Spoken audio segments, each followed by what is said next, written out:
عزیز طلبا، یہ پروگرام آپ کا تھا اور آپ نے یہ پروگرام پیش کیا اور ہم لوگوں نے یہ پروگرام سنا۔ انجمن کے اختتامی اجلاس کے اندر طلبا مقرر ہوتے ہیں اور اساتذہ سامع ہوتے ہیں۔ ہماری ذمہ داری تھی، ہمارا کام تھا آپ کے پروگرام میں آنا اور آپ کی باتوں کو سننا، حوصلہ افزائی کرنا۔ تو ہم آئے اور ہم نے آپ کی تقریریں بھی سنی اور آپ نے جو پروگرام پیش کیا بہت عمدہ پروگرام تھا، اور میں باقا کے ان بچوں کو مبارکباد پیش کرتا ہوں۔ یہ جو سوالات کے جوابات آپ نے دیے، یہ جو علم ہے، یہ اصل میں حضرت آدم علیہ السلام کی میراث ہے۔ اللہ رب العزت نے آدم علیہ السلام کو جب پیدا کیا تو ان کے رہنے کا، ان کے دل بہلانے کا، ان کے کپڑے پہننے کا، ان کے زندگی گزارنے کا، تہذیبی اور تمدنی ضروریات کے بغیر سب سے پہلا جو نظم اللہ رب العزت نے کیا وہ تعلیم ہے۔ حضرت حکیم الاسلام رحمۃ اللہ علیہ نے لکھا ہے کہ تعلیم یہ ایک فطری تقاضا ہے انسانیت، یہ کوئی استدلالی چیز نہیں ہے۔ جس طرح کھانا، پینا، رہنا، سہنا، چلنا، پھرنا، اٹھنا، بیٹھنا، سونا، جس طرح یہ سب چیزیں فطرت کا حصہ ہیں، کسی دلیل اور برہان کی ضرورت نہیں ہے، اسی طرح تعلیم یہ ہماری فطرت کا حصہ ہے، ایک فطری تقاضا ہے انسان۔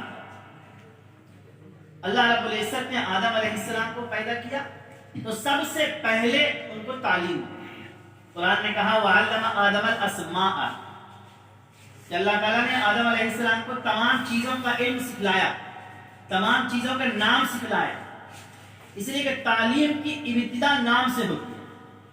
اگر کسی چیز کا نام ہی آپ کو معلوم نہیں ہے تو اس کی حقیقت، اس کا جوہر، اس کی بنیاد، اس کی خصوصیات سب سے آپ ناواقف ہوں۔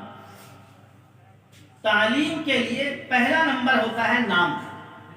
آپ پڑھتے ہیں تو ایک کلمہ ہے، اب کلمہ کے اندر کیا چیزیں ہیں وہ بات، پہلے کلمہ ہے، اسم ہے، فعل ہے، حرف ہے، یہ نام ہے۔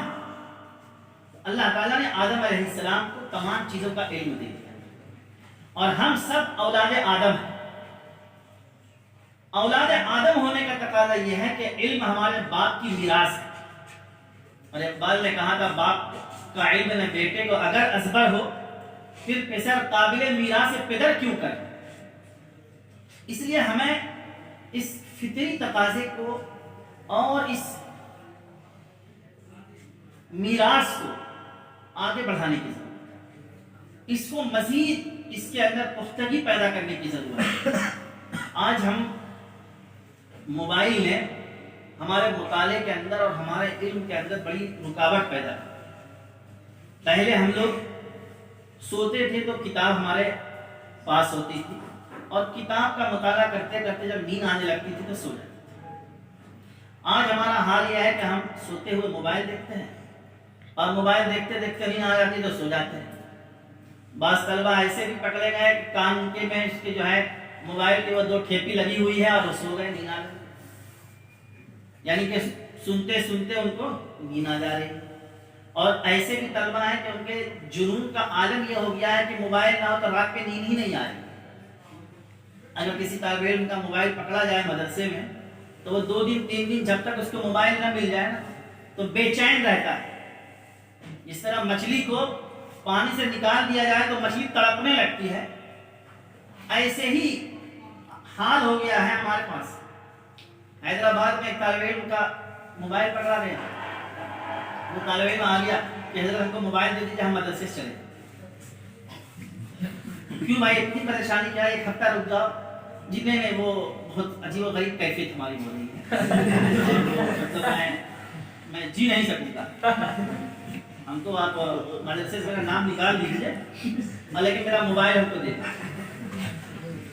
یہ ایک جنون کی کیفیت تک ہم پہنچ گئے ہیں۔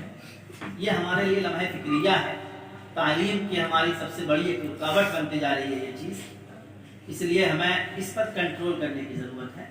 موبائل ہماری ایک مواصلاتی ضرورت ہے، جب ہم ایک رابطہ کرنے کے لیے ہمیں ضرورت پڑتی ہے، اس کا ایک وقت ہونا چاہیے۔ عصر سے مغرب کا وقت ہم نے طے کر لیا، جن سے بھی بات کرنی ہے، گھر میں بات کرنی ہے، بھائیوں سے بات کرنی ہے، رشتہ داروں سے بات کرنی ہے، کر لیا، موبائل رکھ دیا۔ ایسی ضرورت بن جائے کہ اس کے بغیر ہمیں نیند نہ آئے تو پھر ہم پڑھ نہیں پائیں۔ اللہ تعالیٰ ہم سب کو پڑھنے کی توفیق عطا فرمائے اور پڑھے ہوئے باتوں پر اللہ میں عمل کرنے کی توفیق نصیب فرمائے۔ واخر دعوانا الحمدللہ۔